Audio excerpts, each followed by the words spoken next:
अस्सलामुअलैकुम नाजरीन, मेरा नाम है उसामा यूनुस और आप लोग देख रहे हैं असल कहानी। आज की इस वीडियो में मैं आप लोगों को उस शख्स से मिलवाने जा रहा हूं जिसके साथ उसी के अपने जिगरी यार ने 18 लाख रुपए का फ्रॉड किया। तो वो 18 लाख रुपया इसने किस सूरत में दिया, किस तरह से दिया और उसके बाद इसके साथ क्या मामला पेश आए, इसको क्या वो रकम वापस मिली, क्या वो रकम के लिए इसने पुलिस से रब्ता किया, पुलिस ने इसको क्या जवाब दिया, अगर ये अदालत में गया तो अदालत के ऊपर क्या कार्रवाई। तो इन तमाम सवालों के जवाब हम इससे पूछते हैं। तो चलिए चलते हैं। जी अस्सलाम वालेकुम। वालेकुम सलाम। जी आप बताइए कि आपके साथ क्या मामला पेश आए, आपने किस तरह से अपना 18 लाख रुपया उसको दिया और उस वहाँ से आपको किस तरह से क्या रिस्पॉन्स आया। तो थोड़े से हमें डिटेल बताएं ताकि हमारे नाजरीन भी देख सकें और सुन सकें कि आपके साथ क्या मामला पेश आए और आपको किस तरीके से फ़्रॉड का सामना करना पड़ा। जी, सबसे पहले कि वो मेरा तकरीबन 1990 से मेरी उसके साथ उसके घरेलू एक मामला थे। मेरा दोस्त है हारून गिलानी, शादबाग का रहायशी है वो। तो मेरे वालिद साहब का इंतकाल हुआ 2018 में। हमारे पास कुछ पैसे थे, उनकी पेंशन से आए और कुछ जमा शुदा पैसे, पर मैं उस टाइम अभी नौकरी नहीं कर रहा था, ना छोटा भाई वो भी पढ़ रहा था। तो हमने कोई ज़रिया नहीं था का घर चलाने का, आगे कि घर कैसे चलेगा, कोई कारोबार नहीं है, कोई नौकरी नहीं है, तो क्या करेंगे। तो वो मेरे साथ उसका आना जाना काफ़ी था मेरे घर पे। तो उसने मुझे मशवरा दिया कि मेरे पास 8 से 10 फ्लाइंग कोचेस हैं एक कंपनी इंटरलूप में जो स्टाफ ड्यूटी के लिए लगी हुई हैं। उनका माहवार मुझे 80,000 आता है, जिसमें से ड्राइवर और गाड़ी की रिपेयरिंग वगैरह के खर्चे निकाल कर मुझे 40 से 45,000 रुपया बचत आती है। तो वो मैं तुम्हें एक दे सकता हूँ, तुम मुझे उसकी कीमत अदा कर दो, एक गाड़ी मैं तुम्हारे नाम कर देता हूँ जिसका तुम्हें मंथली जो है खर्चा आता रहेगा, इससे घर का किचन चलता रहेगा। तो मैंने इस बात को घर वालों के साथ डिस्कस किया। उन्होंने मुझे कहा देख लो, तुम्हारा दोस्त है, जो तुम्हें लगता है ठीक है। तो ये जो आपने इनसे खर्चे के मामले में बात हुई थी, क्या ये खर्चा रेंट की मद में था कि या वो 20 लाख रुपया देने के बाद वो कह रहा था कि आपको मैं महाना 40,000 रुपया या 50,000 रुपया आपको देता रहूँगा। थोड़ा इसके बारे में ज़रा क्लैरिटी करें। नहीं, वो 18 लाख रुपया ये था कि वो एक जो अपनी कोस्टर है वो मेरे नाम करेगा, उसका वो महाना जो कमाती स्टाफ ड्यूटी से वो पे करते हैं वो आएगा। वो किसकी किस्त नहीं थी कोई, वो उसका माहवार जो मुनाफा है वो मुझे आएगा। वो कोस्टर तो मेरे नाम करेगा और 18 लाख मैं उसे अदा करूँगा। और उसका हमने एक छोटा सा स्टाम्प भी लिखा है जो ये मेरे पास है, इसका सबूत मौजूद है, इसलिए ये आप देख सकते हैं। इसमें इसकी कॉपी भी मैं आप कहेंगे तो आपको दे दूँगा। तो वो एक मुकम्मल एक लिखा था स्टाम्प कि ये इसमें इस तरह ये मेरे नाम करेगा। पर उस वक़्त मैंने वो कोस्टर उससे अपने नाम नहीं करवाई। मेरी वालिदा कहती रही कि ये अपने नाम करवा लो उसी वक्त, बाद में ये ना हो कि दोस्ती वगैरह कारोबार की वजह से ख़राब हो, तो तुम जो पैसे दे रहे हो उसके एवज़ जो वो कह रहा है वो अभी करवा लो। पर मैं तब उस पर एतबार, मुझे बिल्कुल अंधा एतबार था कि 30-32 साल से ये मेरा जानने वाला है, इसके साथ ख़ानदानी ताल्लुकात हैं, तो ये सोच भी नहीं सकता था कि मेरे साथ ये करेगा। तो अब क्या मामला चल रहे हैं आपके, क्या आपको पैसे कुछ रिकवर हुए हैं तो किस मद में हुए हैं, और अगर नहीं हुए तो क्या मामला आपके साथ चल रहे हैं। आपने क्या पुलिस में कंप्लेन की है इस बारे में? जी, तकरीबन 28 माह वो हमें पैसे देता रहा है। फिर जब ये कोरोना आया है, कोरोना में भी कुछ उस वक्त थोड़ी पैसे देने में उसने ताख़ीर शुरू कर दी कि हम भी समझ गए कि वाकई सारे मुल्क के, सारी दुनिया के हालात ख़राब हैं, तो इसका भी नहीं काम चल रहा होगा।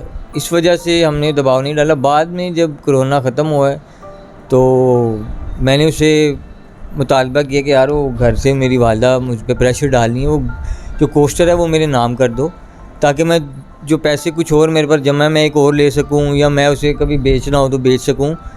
तो इस तरह वो आहिस्ता आहिस्ता मेरे से हटना शुरू हो गया पीछे। उसने मेरे से बातचीत कम की, फ़ोन पे वैसे घर आना, वैसे वो डेली हमें रोज़ घर आता था मुझसे मिलने, या कोई बाहर मिल लेते थे हम। उसके बाद जब मैंने उससे मुतालबा शदीद किया कि यार करवा दो, मेरी वालिदा मुझे काफ़ी गुस्से हो रही हैं, तो उसने बिल्कुल मेरे से मिलना जुलना कम कर दिया। और आखिरकार वो बिल्कुल ही कह गया कि यार अब पैसे भी नहीं है मेरे पास और मंथली जो मैं तुम्हें अदा करता हूँ वो भी नहीं है, जो कर सकते हो तुम कर लो। इस पर मैं फिर थाने गया, वहाँ एक FIR करवाई जिसकी मेरे पास कोई रसीद पड़ी है, वो मैं आपको दिखा दूँगा। और इस बात पे उसने उल्टा मेरे पे अदालत ने एक केस कर दिया कि मैं इसको 22 लाख रुपया अदा कर चुका हूँ। तो ये सब जो इसने मुकदमा किया मेरे पे झूठा है और ये मुझे हरासा करता है। इसमें बीच में निस्तर थाने को भी इन्वॉल्व किया कि वो भी मुझे हरासा करते हैं। और एक और आदमी था, हम गए, हमने DSP ऑपरेशंस के सामने पेश हुए। उन्होंने भी बल्कि उस बंदे से पूछा कि अगर इसने तुम्हें 22 लाख अदा कर दिया तो उसका कोई सबूत तो दो, जैसे इसके पास स्टाम्प है, तुम्हारा साइन है, अंगूठा है, उसके पास एक स्टैम्प पेपर पड़ा है, तुम्हारे पास कोई सबूत, कोई बैंक ट्रांजैक्शन, कोई कैश अगर लिया है उसके साइन, कोई जायज़ कैश, कोई भी सबूत। तो इस मामले में वो और उसका वकील दोनों चुप रहे। तो अब ये तकरीबन 2 साल से मामला ऐसे ही पड़ा है, कोई इसकी तरफ देखने वाला नहीं है, पुलिस ने कोई राब्ता कभी नहीं किया और बस ये ऐसे ही चलता जा रहा है। बस अल्लाह पे उम्मीद है कि शायद उसी को तरस आए और वो पैसे वापस दे दे। ठीक है, तो अदालत में जो उसने केस किया उसका क्या अदालत की तरफ से उस पर क्या इश्यूज़ आए, मतलब क्या रिस्पॉन्स आया अदालत की तरफ से, तो वो भी थोड़ा सा गाइड करें ताकि हमारी आवाम को पता चले कि किस तरीके से हमारा इंसाफ यहाँ पर हो रहा है। अदालत ने तो मेरी तो नहीं कोई से एक पेशी पे मैं गया हूँ, दूसरी पे वकील गया है, तीसरी दफ़ा कोई जो मुल्की हालात आपके चल रहे हैं, तीसरी पेशी पे कोई धरना था या किसी वजह से मैं नहीं जा सका, चौथी पेशी पे फ़ैसला आ गया कि वो उसके हक़ में हो गया है।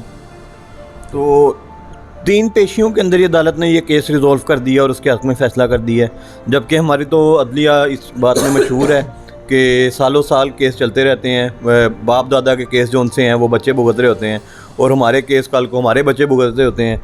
तो आपका केस इतनी जल्दी किस तरह रिजॉल्व हो गया? आपने कोई इसकी तह तक जाने की कोशिश नहीं की कि कैसे इतनी जल्दी रिजॉल्व हो गया केस?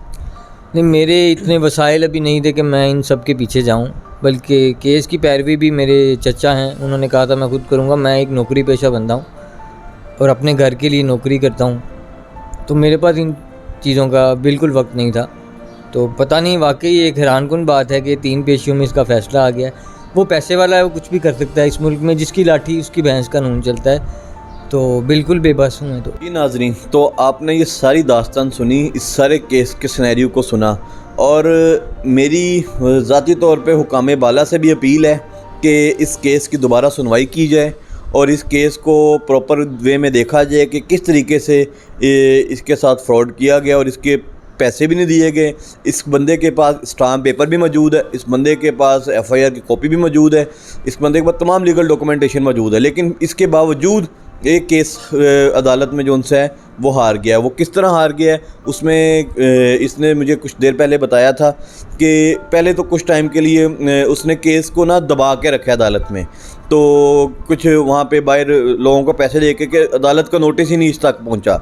तो जब नोटिस पहुँचा उसके बाद 2-3 तारीखें पड़ी हैं और अदालत ने इसका केस जो है ना वो क्लोज़ कर दिया है। तो अब दोबारा इनका केस हाई कोर्ट में अपील हुई है इस केस की, तो वहाँ पे भी ये नौकरी पेशा बंदा अपनी महीने की सैलरीज निकाल के तो वहाँ पे जो उनसे अदालतों को और वकीलों को दे रहा है। अदालतों से मुराद ही वकला हैं कि वकला की फ़ीसिस होती हैं तो फ़ीसिस को देना है। तो हुकाम बाला से अपील है कि इस केस को जल्द से जल्द रिज़ॉल्व किया जाए और इस तरह के और भी अगर कोई केसेस हैं तो उन लोगों के केसेस को भी रिज़ॉल्व किए जाएँ, ताकि जिन लोगों की ये हार्ड अर्न मनी होती है, जो मेहनत की कमाई होती है, वो उन लोगों तक ही पहुँच सके जिनकी वो कमाई है। उम्मीद करते हैं कि आप लोगों को ये वीडियो पसंद आएगी और मज़ीद इस तरह के वीडियोस को देखने के लिए हमारे इस चैनल को असल कहानी को सब्सक्राइब करें, हमें सोशल मीडिया पे फेसबुक पे फॉलो करें ताकि हमारी नई वीडियोस आप तक पहुंच सकें। मिलते हैं एक नई वीडियो में, तब तक के लिए इजाज़त दें। खुदा।